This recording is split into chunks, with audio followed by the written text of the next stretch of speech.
أعوذ بالله من الشيطان الرجيم بسم الله الرحمن الرحيم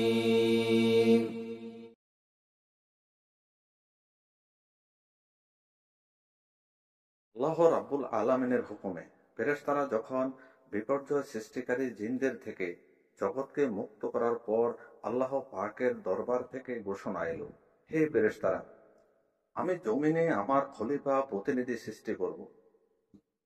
আর যখন আমাদের প্রতিপালক ফেরেশতাদেরকে বললেন, আমি জমিনে আমার প্রতিনিধি সৃষ্টি করতে চাই, ফেরেশতারা বলল, আপনি কি এমন প্রতিনিধি সৃষ্টি করতে চান যে জমিনে ফাসাদ ও রাহাজানি সৃষ্টি করবে?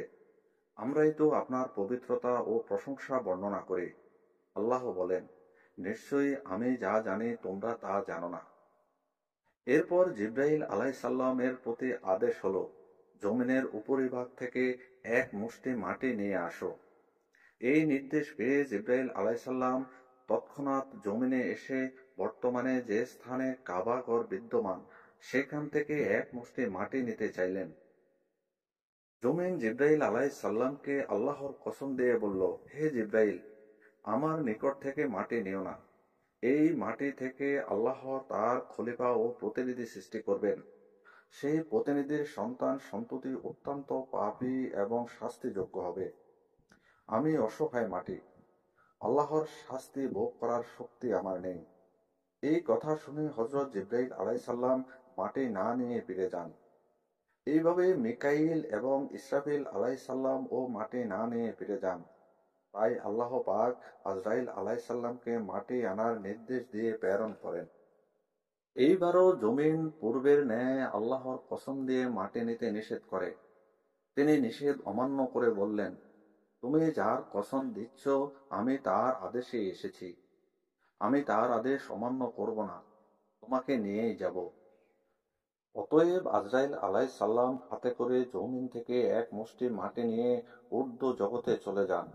গিয়ে আল্লাহর দরবারে নিবেদন করেন, হে আল্লাহ, আপনি গাতা ও দ্রষ্টা, আমি এটা হাজির করেছি।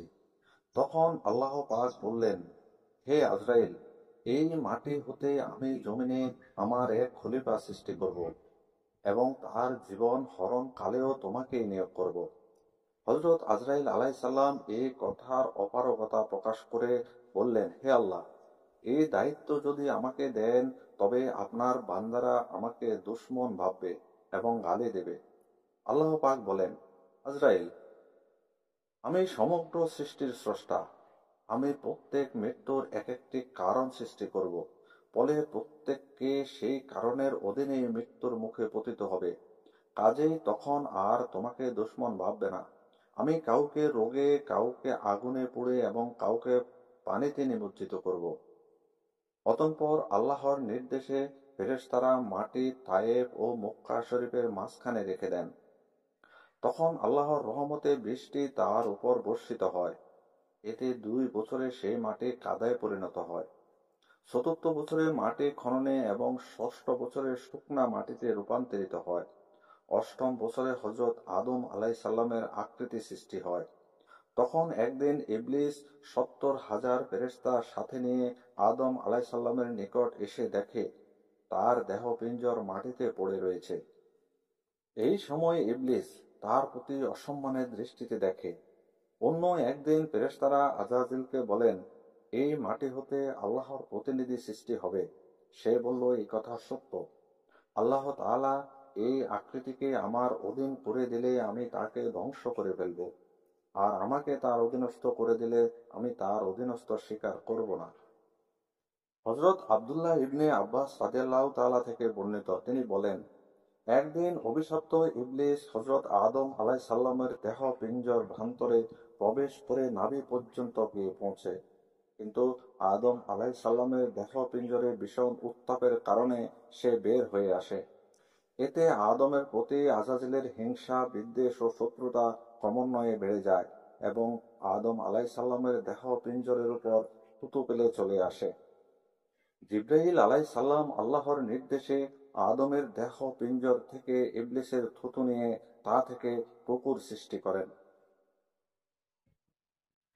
হযরত আব্দুল্লাহ ইবনে আব্বাস রাদিয়াল্লাহু তাআলা থেকে বর্ণিত, তিনি বলেন, রাসূলুল্লাহ সাল্লাল্লাহু আলাইহি সাল্লামের পবিত্র রূহ আরশে অবস্থান করে তাসবিহ পাঠ করছিল। তখন রাসূলুল্লাহ সাল্লাল্লাহু আলাইহি সাল্লামের ঘামের ফোঁটা সেখান থেকে টপকে ওই স্থানে পড়ে যেখানে এখন তার শেষ বিশ্রামস্থল হয়েছে।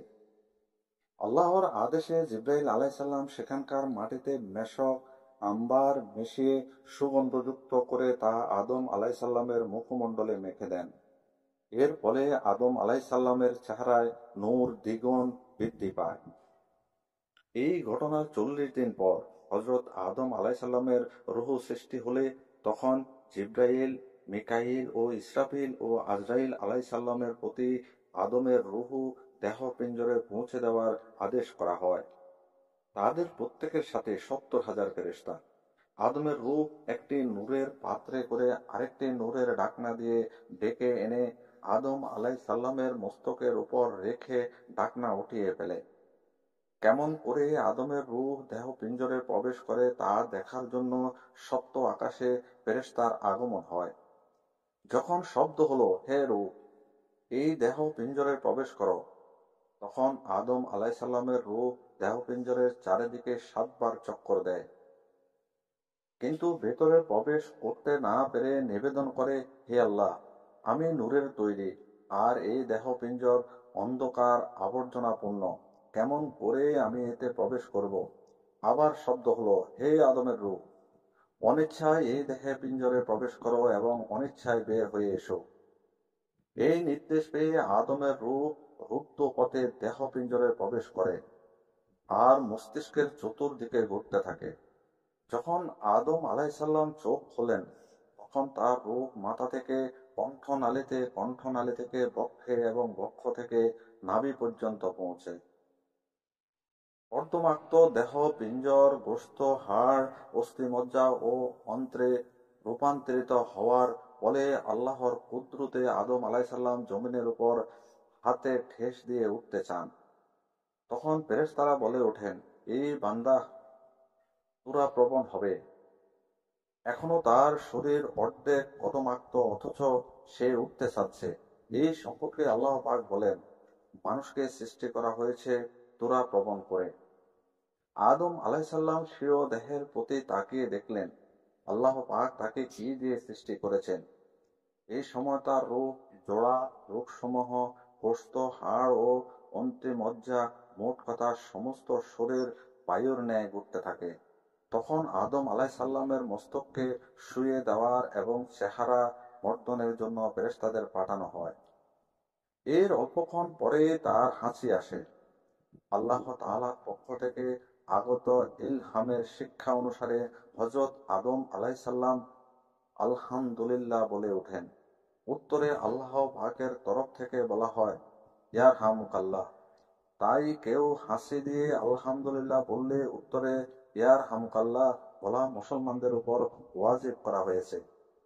প্রিয় দর্শক, ঘটনার বাকি অংশ দ্বিতীয় পর্বে দেখার অনুরোধ রইল। আল্লাহ হাফেজ।